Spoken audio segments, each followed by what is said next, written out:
John and I don't exist on the weekends. I don't know if you knew that.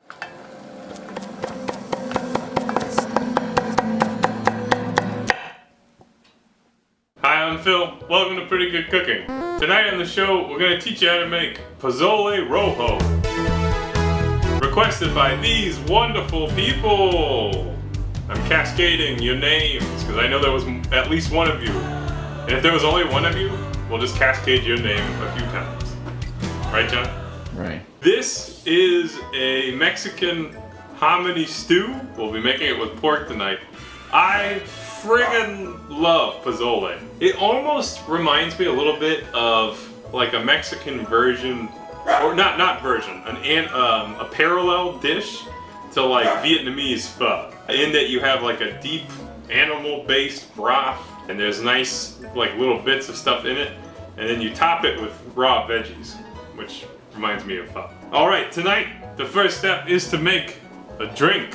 Feeling hydrated. Tonight we are legitimately going to try to not cut too many corners, which is not usually how we approach food at all. And I don't know why I decided to try a little bit harder at tonight's dish, other than I really like it.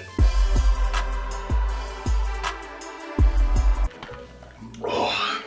All right, so I'm heating my Dutch oven up around medium heat, and into that Dutch oven I'm gonna plop some lard. Lard is definitely the way to go for this recipe. It is probably what they would use in Mexico anyways, but this is all about the pork. So we'll let that melt. I have ahead of time cut up some pork shoulder. It's actually not pork shoulder. This is pork leg. I think it's actually ham is the technical cut, but any kind of fatty pork will do. And if you want to lighten this up, which I don't know why you would, a low-cal version of this dish just doesn't make sense to me. You could use something like pork loin or like a more lean cut. But this is about 3 pounds of pork. If you have all the time in the world, then you could, I guess, skip cutting up the pork. I cut it up in hopes of it cooking faster. So while that's heating up, we can work on veggies. Here I have an onion.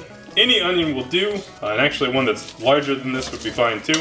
That's the onion I got. Since it is pozole rojo, we're going to use a red chili sauce, and I need to make that. In an ideal world, you would have that made ahead of time, and you would stew the pork in it, from the get-go. But instead for us, we're going to start the pork stewing so we can get that meat cooking, and then we'll add the chili sauce once we've made it. I have some garlic here. This is homegrown garlic, and I am using 4 cloves because they're small. It's probably about the equivalent of 2 regular cloves. You can give it a smash. You can give it a rough chop. That was probably the worst smash I've ever done on garlic. I think I just lightly dented it. You can mince it like you normally would, but I don't really care. Okay, so let's get our pork frying. You basically just want to get some brown on the meat for flavor. If you wanted it to be really sweaty about this recipe, you could like do it in batches. We're not doing that. So we're just looking for some brown color if we can get some.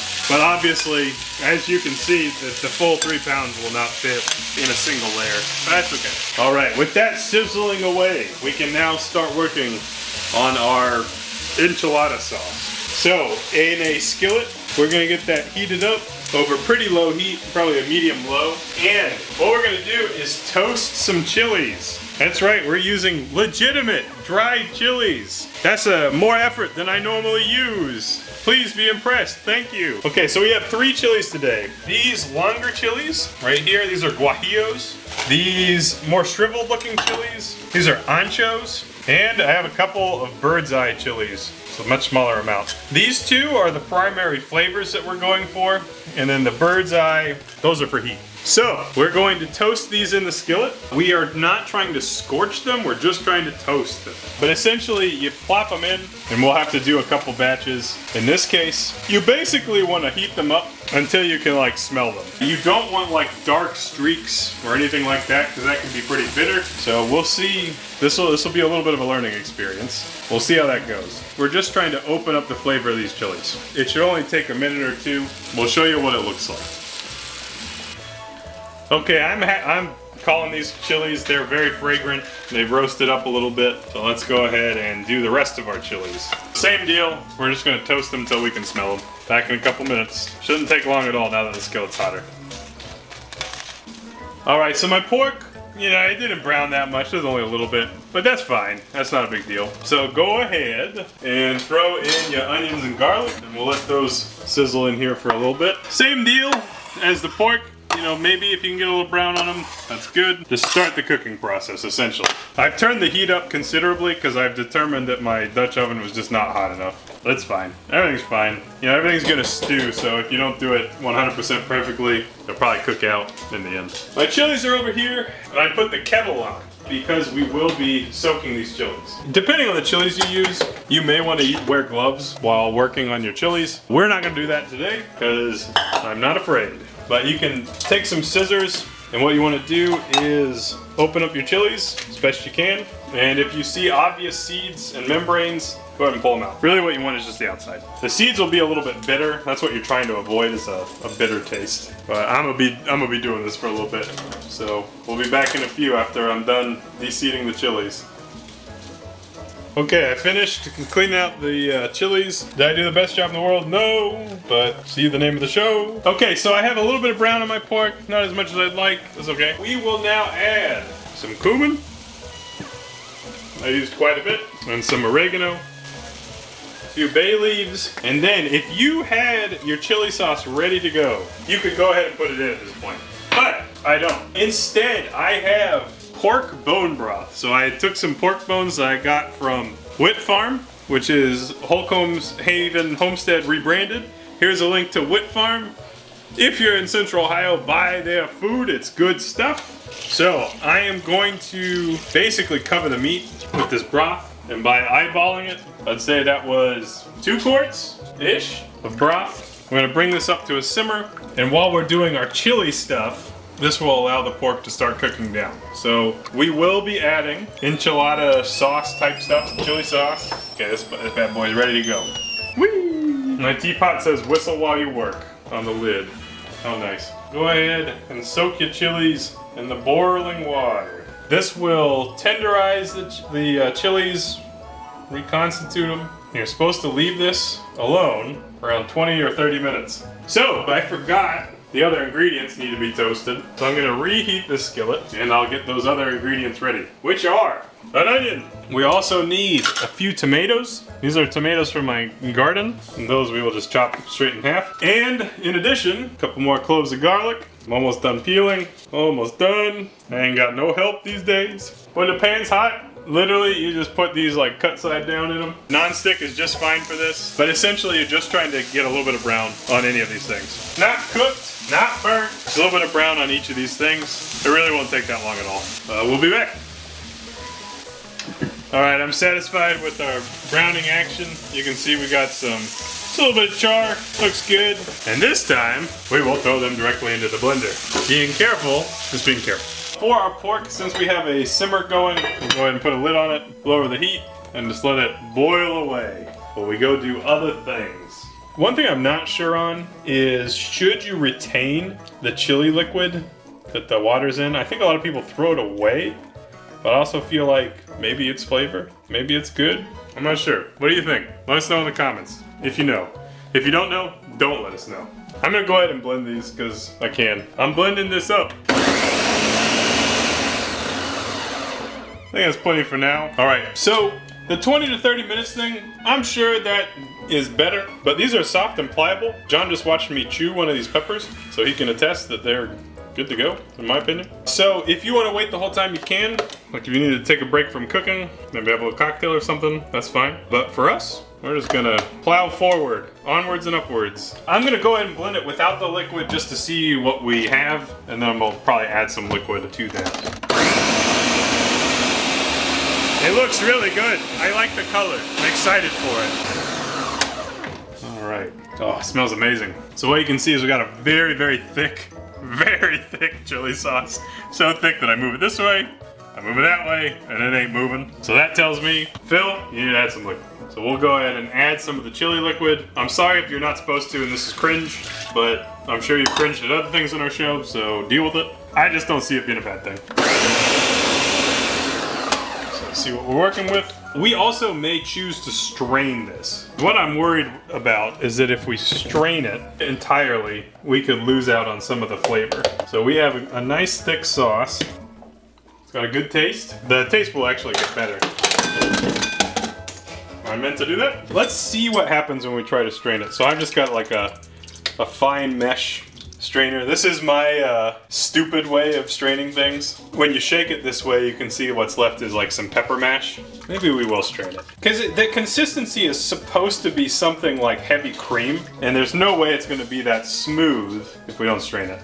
By the way, I'm just throwing tons of chili sauce outside the bowl because of my my huge brain. Very good at this. You could stop filming this. All right, so we've strained the red sauce, and I will show you, this is just part of the mash that we strained out. Ultimately, when it comes down to it, yes, that tastes good, but all these little bits being in your end stew, not gonna be as texturally pleasing, which if I've taught you nothing on this show, you should strive to be texturally pleasing. So we're gonna go ahead and heat the remaining sauce in a pan. You could do this in a pot, doesn't really matter, I'm just reusing the pan that I had. And we need to season it a bit more. So we're gonna add some cumin, oregano, and this desperately needs some salt. It tastes wrong right now because there's no salt in it. And you can see that the texture of this is very thick, but our goal will to get something that is kind of like heavy cream, and there's no way you would get anything with the texture like heavy cream if you didn't strain it. So that is, I think we made the right call there. All right, so my sauce is a little bit bitter, and that is a common complaint for chili sauce. If your sauce is a little bit bitter, you can add a little bit of brown sugar to try to balance that out. So I'm just gonna add a little bit to start, and we'll try to mix that in. You might like a little bit of sweetness in your sauce anyways, so it might be something you consider adding either way. And we're gonna simmer this. It's supposed to simmer at about 30 minutes, but you can basically simmer it until it tastes good. I definitely think it's nice with a little bit of sugar in it. And in terms of heat, there is a spice to it, but it is not outrageously hot. All right, over here, our pork simmering away, nice and porky, looks good to me. I'm just gonna pour all of it in. That's right, we're going extreme tonight. I'll give it a stir, and look at this beautiful broth that we have going so far. I know that's gonna taste real good. Oh yeah. Okay, so we'll get that back up to a simmer, and what we wanna do is let that continue to cook down, and the last thing we'll do is adding the hominy. The hominy is already cooked. Hominy is corn that's been exposed to lye, which is alkaline, and it has a process called nixtamalization, I think. It makes the corn get big, changes the flavor. If you've never had hominy, but you have had a corn tortilla, it's kind of that corn tortilla taste. It really makes, you know, this dish what it is. But for now, it's time for this to bubble away. And I'm gonna add a little bit more salt because I salt things all the time. We are gonna put the lid on and just let it simmer. Back in a few, we'll give you an update. Okay, our pozole is a little bit ahead of schedule. It's been about half an hour since we left you. But if you look at the pork, it's starting to break down. I was able to, with a spatula, kind of push it apart. And you can see it's tender. So that's good. We'll go ahead and add the hominy. So we will strain the hominy. And it is up to you if you would like to rinse the hominy, but it is standard to do that. And the reason you're doing that is you're getting some of the excess starch off. If you put in the full hominy liquid, it actually can get a little bit too starchy, and it can make the soup almost gummy, which some people like that, but most people do not. So go ahead and carefully get your hominy in. But man, how good does that look? You see that beautiful oily sheen from the pork and lard? Man, look at that. How cool is that? Okay, bring that back up to a simmer, and we'll stew it probably another hour. But since everything is going faster than expected, maybe just a half hour. Maybe we've figured out how to time travel. I don't know.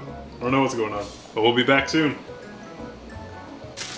All right, our soup is nearing completion. You can see we've got a nice, thick, beautiful stew. The meat is tender. Perfect. Even though we rinsed that hominy, the starch actually served to thicken it a bit. So you can see that it's much thicker than it was before we added that. My goodness, Iggy, take it easy. All right, so now we need to prepare the toppings. And what you like on this, totally up to you. It's very similar to Vietnamese pho like we were talking about. You will often have this served with a bunch of different toppings, and then you let people choose what it is they would like to put on theirs. For me, I like a little bit of everything. So I'm chopping some red onion. Sliced is also fine, sliced or diced. Either one, maybe even both. The thin sliced cabbage is a must for me. Slice it so thin that it feels like you're not making progress in chopping it. Fresh sliced radish. Next would be some sliced or diced avocado. Some cilantro, of course. Where would we be without cilantro? Give that a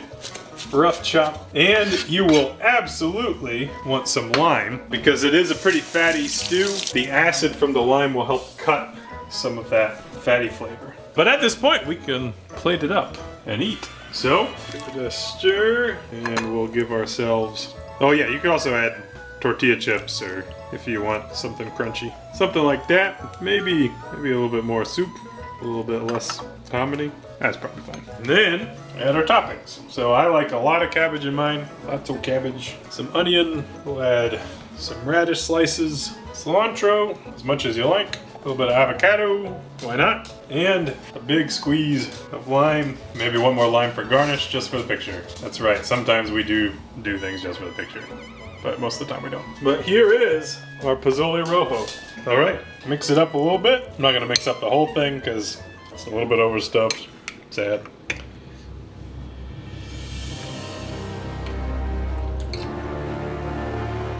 I love this. Absolutely delicious. It's has a good spice level. It's very fatty, very, very rich. Beautiful broth. The chilies, they really are the primary flavor. So basically the combination of that hominy flavor and chilies, I think is the star here. And then all those fresh vegetables kind of pick up some of that flavor as well. It's really, really tasty. I'm just so happy we made it. I love this food. I will for sure make pozole verde. Maybe we'll make that as a Thanksgiving leftover. But yeah, that's how we did it today. That's how you do it. I'm really excited. Just pound this awesome bowl of delicious food. I hope you enjoyed. Have a good one. God bless you and your family. We'll see you next time.